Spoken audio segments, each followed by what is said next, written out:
rallat shqip. Brahmin Dembeli.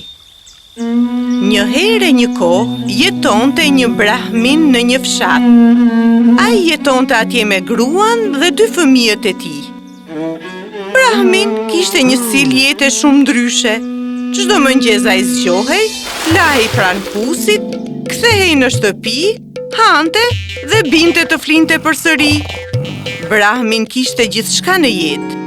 Ai kishte një fermë të madhe, ku aty kultivonte lloje të ndryshme frutash dhe perimesh. Por ai kishte një zakon shumë të keq. Brahmin ishte një njeri shumë dembel. Familja e tij ishte shumë e shqetësuar sepse ai kurrë nuk bënte asnjë punë dhe vetëm flinte gjithë ditën. Çfarë? Përsëri do të flesh? Zgjohu, duhet të shkosh në fermë sot, të korrat tona do të na shkojnë dëm. Por gjithë përpjekjet për ta zgjuar ishin kot. Brahmi hapi syt, buzëqeshi dhe ra në gjumë përsëri. Nuk ka asnjë mënyrë për ta zgjuar atë. Unë do të shkoj në fermë vetëm dhe të shoh nëse gjithçka na shkon mirë.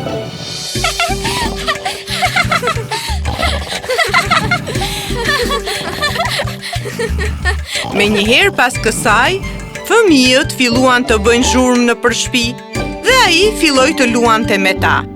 Nga ana tjetër, kur gruaja e Brahmit po kthej nga ferma, ajo u takua me një burr të mençur dhe e ftoi atë që të vinte në shtëpi për drek.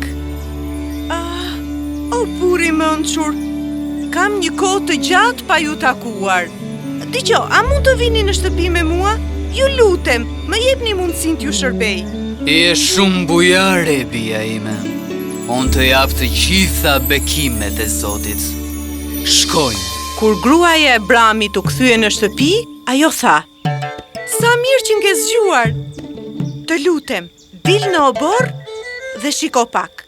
Shiko kush ka ardhur." Sa po Brahmi pa gurun, ai menjëherë doli jashtë për ta mirëpritur atë.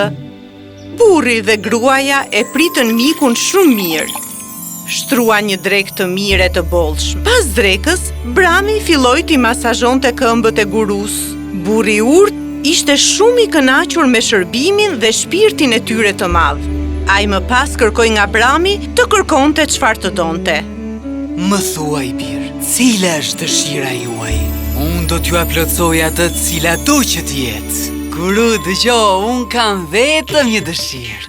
Nuk do të doja të punoja asnjëherë. Dua dikë që t'i bëj punët për mua. Në rregull. Unë do të ta plotësoj menjëherë dëshirën tënde. Por mbaj mend, duhet ta mbash të zënë gjatë gjithë kohës, se ai nuk duhet kurrë të pushoj. Si urdhëroni, guru, do ta mbaj mend. Pasi e pranoi dëshirën e tij, guru bekoi Brahmin dhe u largua. Sa po u largua, një xhindi i madh dhe i frikshëm u shfaq papritur. Zotri, dëshira juaj është një komand për mua. Thoni, çfarë mund të bëj për ju? Në rregull, do të bësh një gjë. Atëherë shko shpejt edhe ujit fermën menjëherë. Xhindi u zhduk menjëherë. Brahmi tashmë ndihej shumë i çliruar. Nuk kishte çfarë të bënte. Por pas pak momentesh, xhindi erdhi përsëri. Zotri, puna që më dhatë për të bërë, o krye tashmë. Çfarë dëshironi tjetër, më jepni një tjetër. Çfarë the? Ujit e gjithë fermën kaq shpejt sa hap e mbyll syti? Po tani çfarë pune të t'jap unë ty? Më jepni një punë tjetër, ndryshe unë do detyrohem t'ju ha të tërin. Brahmi u friksua shumë. Ai pa u menduar gjatë, i dha një detyrë tjetër këtij përbindshi. E gjeta, shko shpejt edhe plugo tokën tani. Si urdhëroni, do të mbaroj punën e do të kthehem menjëherë. Sa po ai u largua, Brahmi u qetësua dhe po mendohej. Xhindi do vonohet shumë sa të plugoj gjithë tokën. Derisa të kthehet ai, unë po shkoj e po ha ushqim. Brahmi ul të hante së bashku me gruan e fëmijët. Por në atë moment, Gjindi erdhi përsëri. Çfarë? U ktheve kaq shpejti? Po arriti ta plugosh gjithë fushën siç të thash. O, zotri! Çfarë doli të bëj tjetër? Më jepni një punë! Ahu, pun! Çfarë pune të t'japun ty? Mirë pra, tani e ja të më bësh një masazh te koka ime. Sa po Brami tha ato fjalë, përbind që filloi pa humbur kohë të fërkonte kokën e tij. Po, a mos është i smëndur? Ndaloj atë gjigant! Ndryshe ka për të ma shtypur kokën. Çfarë mund të bëj unë tani? Çfarë pune ti jap këtij? Ta heq qafe si mund të shpëtoj? Nëse do që ai të heq dorë, për këtë gjë do të të ndihmoj unë. Por më parë ti dua që të më premtosh diçka. Po, premtoj. Thuaj e shpejt. Ndryshe ka për të ma shpërthyer kokën. Që tani e tutje, dua që të gjitha punët t'i bësh vetë. Ashtu thua? Në rregull pra. Do bëj siç thua. Vetëm kyt mos jetë më afër meje. Dëgjoj, bëj një gjë tjetër.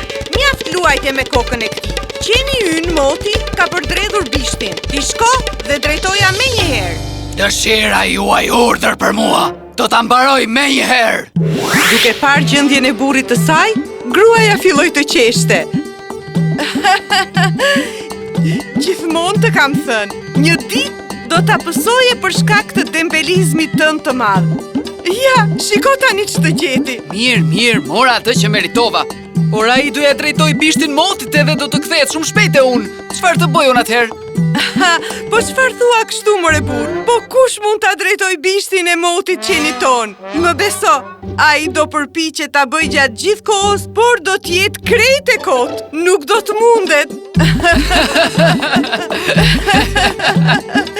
Të falenderoj shumë që më shpëtove. Nga tani e tuti do t'i bëj vetë punët e mia. Dhe kur më nuk do të pres nga të tjerët.